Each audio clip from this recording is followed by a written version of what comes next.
The U.S. Israeli war machine is at it again. Iran confirmed Sunday that its supreme leader Ayatollah Ali Khamenei was killed in U.S. Israeli attacks on Saturday. The country has now formed an interim leadership council until the selection of the next supreme leader. U.S. President Donald Trump warned Iran not to retaliate further after U.S. Israeli strikes, or American forces would hit them with a force, quote unquote, that has never been seen before.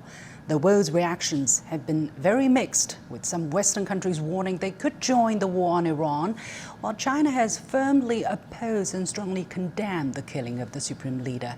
So what comes next for Iran?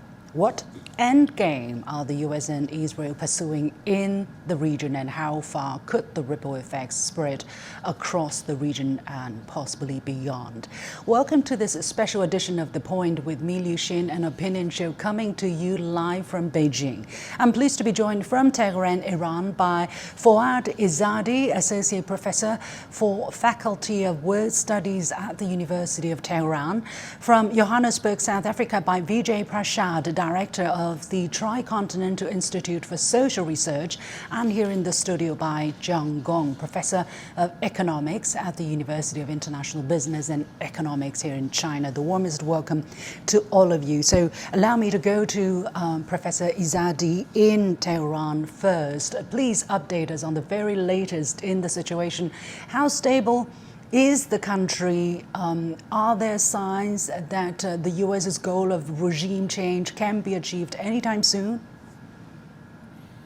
No, that is a pipe dream. The United States and Israel have actually unified the people of Iran. We had millions of people, millions, in every city, small towns, villages, coming to the streets, mourning the death of the country's leader, the killing of the country's leader.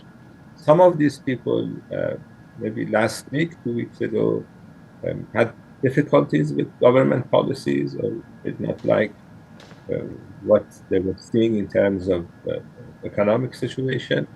But you don't want your country to be attacked.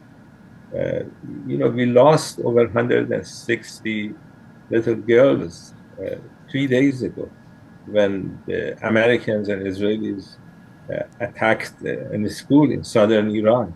The school is not very far, and either by mistake or on purpose, they hit the school, killing over 160 little girls. This is a very sad situation. We have this culture of resistance, and that culture of resistance has intensified because of the experience that the country is having. Well, China has, as I said in the beginning, expressed a strong opposition and strong condemnation to the killing of the supreme leader. But there are questions where people are asking, for instance, about why did it happen so quickly? Why was the supreme leader not in a safer position when the strike started? Professor Izadi, could you possibly give us some answers? He goes to his office every day, and although there were suggestions that he would go to a bunker or hide somewhere, he refused to do that. We are, of course, he's the head of the state, he's the leader of the country. And we are dealing with religious men, clerics, and they refuse to limit what they are supposed to do, abandon their jobs because someone like Trump threatens to attack Iran. So assassinating him was not a very difficult job, because everybody knew where he is every day. And he refused to submit to the threats that were coming from the United States. And one may argue that, well, he was killed, but his killing has done something that couldn't be achieved when he was alive. He has awakened uh, the people of Iran, the people of this region. You see U.S. demonstrations all over different countries in this part of the world. It obviously did not want to be killed. But this is an example of that culture of resistance that I talked about. That whether he doesn't want to be any different from the soldier that is at the borders. The soldier I see. cannot go to a bunker, I and he, see. he he refused to. Hence the use of the word martyred, according to Iran's press release. Vijay, thank you for doing this for us. Last time we were talking about Venezuela, and this time we're talking about the assassination of a supreme leader in Iran. How do you look at the whole thing, and how serious is this whole thing? Well, it's very interesting what has happened in Iran. It comes, as you say, a month and a half after the kidnapping of the Venezuelan president, Nicolas Maduro. It comes right after the United States began to strangle Cuba. It looks like Mr. Trump has decided to sweep it up, as the Americans say, to rush to use military force to deal with countries that have defied US power. At Munich, Secretary of State Marco Rubio made it very clear. He said the two enemies of the United States are, to quote him, godless communists and those who are national liberation or anti-colonial fighters. Anybody who stands up to the United States has to be taken out. This is what it seems, are playing with. They want to use their military force as rapidly as possible to destabilize countries which have defied the United States, which are unwilling to submit to the United States. And they're going one, two, three. This is not about the Western Hemisphere, which Trump had announced in the national security doctrine. It shows that he is not following some simple script, but going after countries that are defying the United States. And I must say that they have to have understood that the consequences of this are going to be quite dire, much more serious than the kidnapping of Nicolas Maduro, because the killing of Ali Khamenei is going to have repercussions not only in West Asia but in South Asia. In Jamkaran Mosque in Qom, the red flag was put up that indicates a great sorrow, a great sense of fight back. And we're already seeing this in Pakistan, in Iraq. There are indications with Hezbollah's attack on Israel that this is going to spread much wider than the United States imagined. Killing 100 plus girls in a school or 20 volleyball players and so on. They are not only going to fight this in Iran, they're going to see this stretch outward to the Mediterranean Sea and into South Asia. I think Mr. Trump is going to have to really very quickly assess the kind of damage he's created to all of West Asia in conducting this. This is not the same as the assassination of Qasem Soleimani in 2020. Then he assassinated a military general. Now he's assassinated not only the supreme leader of Iran, but an important figure in the world of Shiism, one of the two examples, the other being Ali Sistani in Iran, for the world Shia population. Let's get to Professor John Gong here.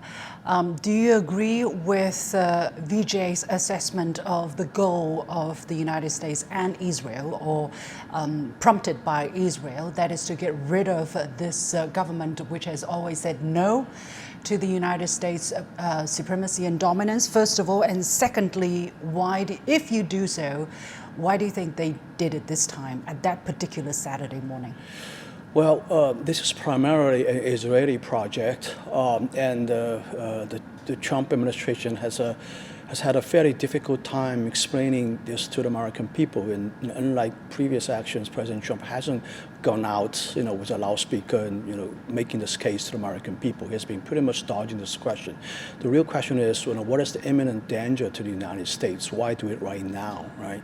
What I suspect is that this is more than just about American interests, with national interest, which is sort of a spurious case in the first place. I think it probably has a lot of a connection to his personal interests, the personal interest of his family. I think that's not a sort of an unimaginable case here.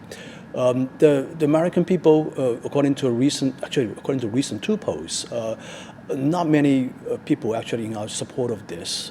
Even within the MAGA base, there's a loud voice out there, expressing concerns by people like Marjorie Greene, Tucker Carlson, Steve Bannon, these sort of hardcore MAGA politicians. They are concerned about the prospect of dragging the United States into this yet another forever war here. Now, the second question is about why now. I think why now, this is very much a sort of a tactical decision. And I've actually predicted that the United States is going to take action sooner or later, most likely after the State of Union address, I think, which happened this past Wednesday. I didn't imagine that Israel can take an action like this on a Sabbath day on Saturday morning. This is something we haven't seen before. Nevertheless, I think this is very much tied to a tactical decision that they understand, and according to reports, they understand that the Supreme Leader of Iran, Khamenei, was going to be engaging a meeting with the top leaders, and this is an opportunity to basically wipe out the entire top leadership of the Iranian state. Okay. And that's probably the reason why it's driving this. Professor Izadi, do you agree with Professor Gong's assessment of the reason why, particularly the moment of these strikes? And secondly, we would like to know a bit more about the ability of the interim council to keep the country stabilized until a new supreme leader is elected or selected. The country is stable. It's actually more stable today because of this unifying factor, because of the attacks. The new leader will be elected in a few days. The Islamic Republic of Iran is a very strong country, ancient history. Aggressors have come and gone in the 7,000 years of Iranian civilization. Iran continues to live.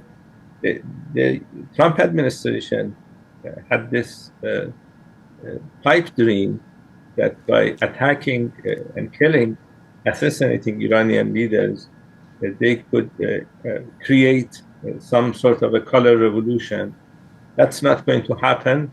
The people that they want to replace the current government in Iran don't have any popularity. I don't want to say the popularity of Pahlavi is less than 1% because that's too much. They are caught in their own propaganda, Western news outlets' propaganda. And they're not going to achieve the goals that they want. A diplomatic solution was very much available. And one reason Trump attacked Iran was because he was afraid. You had the Omani foreign minister in Washington. I don't know if you saw that interview with CBS News. He was saying that he could reach an agreement within 24 hours. And Trump attacked Iran less than 24 hours after that interview. So they were afraid because they want to do regime change. And logically, you don't reach a diplomatic agreement with the regime that you want to change.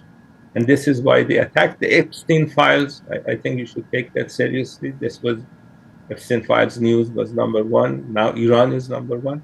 So you put these things together and you realize the reason for this huge mistake they made. Vijay, how do you understand the timing of it? I mean, they were in the middle of a negotiation, so the last time was very similar situation, but this time they wrapped up, and they were about to continue, and the go-between, the Omani minister, was reporting positive progress, and, it seems that and Iran made some pretty serious compromises. They accepted some conditions through the talks, and yet it seems that the goal of these policymakers of these strikes is not to see an agreement coming out of these talks.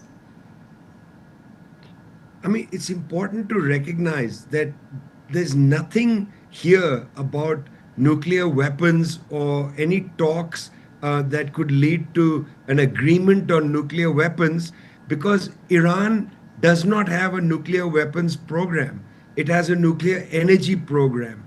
And in fact, whether one takes the Omani foreign minister at his word when he said that Iran had agreed to zero stockpiling, and in fact, there was a broad agreement on the table, whether you take his word or not, we know that last year during the so-called 12-day war in June 2025, the United States and Israel attacked Iran's nuclear energy facilities and research facilities, and Trump, right after that attack, said we have obliterated, Iran's nuclear project. So if you just obliterated it less than a year ago, and if the Iranians have consistently said there is no nuclear weapons program, we are committed not to have a nuclear weapons program, and if the International Atomic Energy Agency says there's no nuclear weapons program, then there's nothing to really negotiate. This is a drama that was taking place in Geneva. The Iranians had already agreed to everything the United States was saying. In fact, at the State of the Union address, Donald Trump openly lied when he said that we would like to see the Iranians for once say that we agree we don't want a nuclear weapon. That's precisely what the Iranian foreign minister had tweeted just a few hours in advance. So this is not about nuclear weapons. In fact, this may not even be entirely about something that only Israel wants. This is about the United States trying to exercise its dominion around the world. And I would really hope that the people in the rest of Asia understand that this is also about breaking the emergence of a new dispensation around the world, the emergence of the BRICS Plus, the emergence of an entente that the Chinese had actually created between Saudi Arabia, Iran, and China, the 3 trilateral meetings, first in Beijing, then in Riyadh, and then in Tehran. This is to disrupt the emergence of peace and development in Asia. They are bringing war to our doorstep. Yeah. We don't want this. We want peace. Yeah. Professor Gong, what is your assessment of the reactions from these emerging countries? For instance, the Shanghai Cooperation Organization has expressed its position by flying the flags at half-mast upon the news of the killing of the Iranian supreme leader. But what can emerging countries do at this particular moment when the military powers is so asymmetrical? Well, let me first say a few words about the previous question regarding negotiation. I think it's very clear at this point that the United States was not negotiating in good faith, at least during the latter stage of negotiation. Probably went into negotiation with the objective of reaching something, but it's pretty clear, in the middle of negotiation, they realized that 2 of the other 3 negotiation objectives were regarding the ballistic missiles as well as Iranian support for resistance forces in southern Lebanon and Gaza. It's not going to go to anywhere. And then they start to use the negotiation as a cover, as a pretext for launching the attack. I was saying that it's quite likely that the American bombers would be arriving at Tehran faster than the Iranian negotiation team. from Geneva. So this is not the first time the United States does something like this. There's a track record of But very quickly, what can the global South do? Yeah, well, I think if you look at the reaction so far, many countries have expressed concern, hoping for a peace. But there are also countries, particularly the Arab world, who have been hit by Iranian missiles towards the bases they host in their American bases, military bases in their countries. They're not very happy about this. But I think once this wave of attack has gone, future attacks will now follow, and I think Arab countries will be probably more sympathetic towards Iranian's position. I have to wrap up with the last question. Sorry, Professor Gong, for interrupting. Professor Izadi, while you're on the show, let me ask you this, because the very latest news report says President Trump said that the new Iranian leadership wants to talk to him, and he has agreed to do so, so they will be talking very soon. Is that true? And try to do it in 2 minutes. I don't think Iranian leadership is going to fall for this deception operation. They attacked Iran in the middle of negotiations 2 times already. Let me just add this point that Iran is fighting for Iran, and Iran is fighting for the civilized world. The U.S. wants to create a global hegemony. China is not going along with that. And U.S. doesn't have a leverage point of pressure on China. Trump thought that he could do that with tariffs. That's not going to work out after the Supreme Court decision.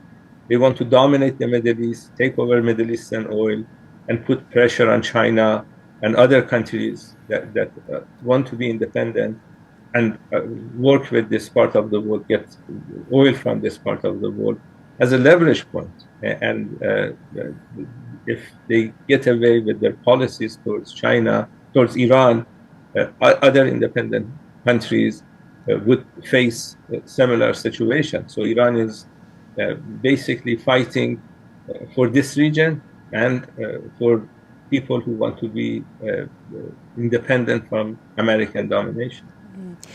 Real short question, Professor Izadi, if I can. Do you see the conflict escalating and spilling over to the wider region, yes or no?